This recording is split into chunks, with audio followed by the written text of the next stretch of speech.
Okay, hello everybody. Welcome to the Boost. Happy Monday for those that are here live. Happy whatever day week it is for you. Thanks so much for joining us on the Boost. We're following up on what we spoke about in the past week and a half. Confidence, how critical it is, how important it is in your life, in our lives, to understand that so much of success and failure comes from taking the chance. And so much of taking the chance comes from not arrogance but confidence. And how do we get it? And where we left off last week, which I want to pick up this week, is in the world of vision. And this really is, I think, an area of discussion, an area of introspection, in which the intuitive way of understanding how to get more confidence is to like pump yourself up. Like, watch a couple of videos and get some good music going behind you and listen to the right soundtracks and here we go. Yes, you can. Yes, you can. Yes, you can. And that could work, but there's a much more powerful way that's less intuitive. And that's what we spoke about last week, which is the idea that the way you build confidence in yourself really begins with being able to see it in others. This sounds counterintuitive. In fact, it's the other way. People say, in order to give to others, your cup has to be full. Great. I got it. But let's talk about how to fill up your cup. Last week, if you remember, we discussed how beer works in certain stadiums. I don't know how all stadiums that I saw, the one stadium that I saw, I don't make it look like I'm hanging out in the behind the scenes in the beer rooms of stadiums. I went one time. But it was worth it because it was pretty cool to see on the third floor mezzanine section a empty kiosk area. I don't know, bar. I don't know I don't know what they're called in the games when you wait online at these things. Food stand. And the person who helped build this massive stadium showed me how when you pull the lever down, the tap, it actually connects to a pipe that connects to a pipe that connects to a pipe that goes to some massive room on the top of the building that draws down that particular beer.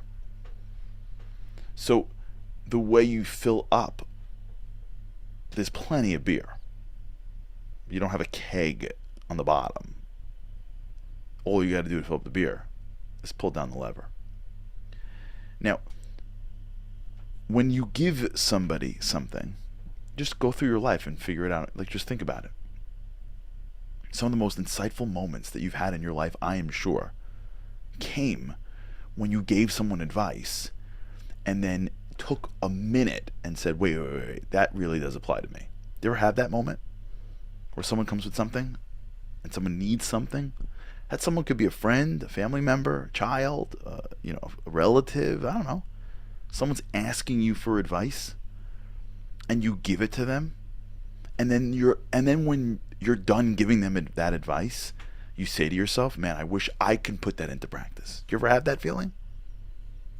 What happened there?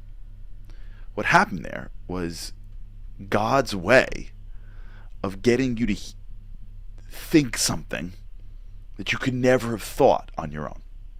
You knew it already, but you don't think it. Right? You knew that you should do this. You know you should live in the now. Yesterday I had an event. I went to someone was getting married and they had an engagement party and I went. And so I was talking to the father and he says to me, I said to him, slow it down. He's like, what? I'm like, slow it down. Slow down these moments. Actively slow them down. Don't worry about I see him looking at the door. I'm worried about the food. His head was oh, stop. Chill. Don't worry about the food. We're cool. Food's okay. No one remembers the food. Don't worry about the door. Don't worry about who's coming. Don't worry about this. Don't worry about that. Don't stop. You're at an engagement party. Kid's getting married. You're not. You're gonna miss this moment. And you're not going to get it back. So stay here. And he's like, you know what, you're right.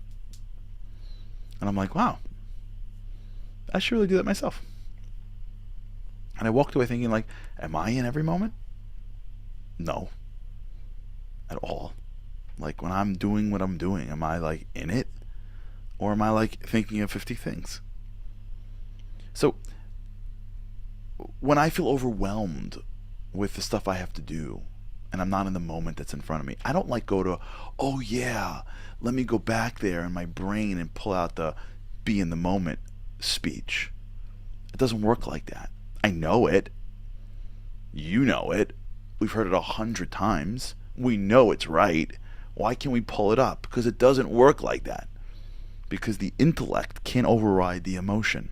You can know something is right and still not know how to do it because your emotion is blocking you from having your intellect. If you're a person that is so well trained, great. Most people aren't. So the disconnect is that most people have the information but don't know how to access it because what's in front of them is emotionality that blocks them from logic. There's a great psychologist named David Pelkowitz. Amazing person, amazing psychologist, like everything. I look up to him enormously. And I remember once him giving a speech about some phenomena that he spoke about, which is that lots of people that are mental health professionals, they're psychologists, they're psychiatrists, they're social workers, a lot of them have issues in their own lives that seemed simple to solve, and they're not solving it. Like, people that are giving advice to others seem to have the problem in their house. And at first, there's a lot of shame in that because I should have it figured out. Like, I'm giving someone else marital advice. How come I don't have the best marriage? I'm giving somebody else, parenting advice. How come I'm not the best parent? Right? I'm giving somebody else, anxiety advice. Like, people that are spending their lives telling people what to do, they got to have the perfect lives, and many of them don't. And he was speaking about it, and it was fascinating how he's now in his career, in his life, at that moment, getting calls because he's been doing this for so long and he's so well respected from professionals now that were calling and saying, like, how do I reconcile this? Like, I must be a fraud. And he goes, you're not a fraud. He goes, I must be because my own advice isn't working in my life. And he's tried to explain that it's not about your life. You can't take your advice and turn it inward. It's much harder. It's your life. There's emotionality. It's easier to give someone advice than to hear it yourself. That's not because something's wrong with you, because you're a human being. There's no emotionality when it's someone else's life. You can see clearly. There's no hard feelings. There's no biases.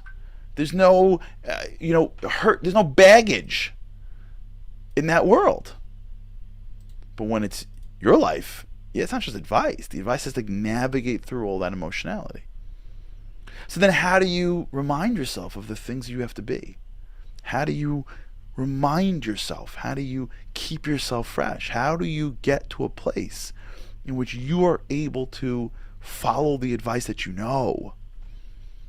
Pull on the tap. When you give it to others, it flows through your brain and out your mouth. It's in your it's in your mind. You just got to pull it out. I hope you're seeing the example, the beer example, right?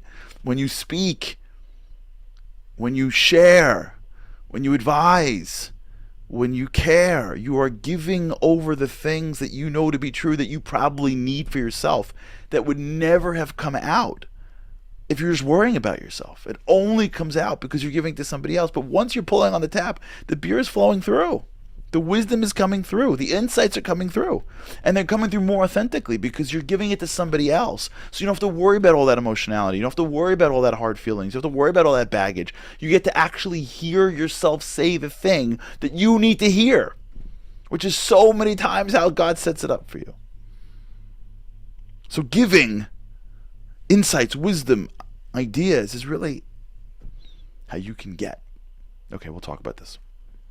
All right, everybody, have a great day. God's help. Can't wait to see you again tomorrow. Living on a lifeline.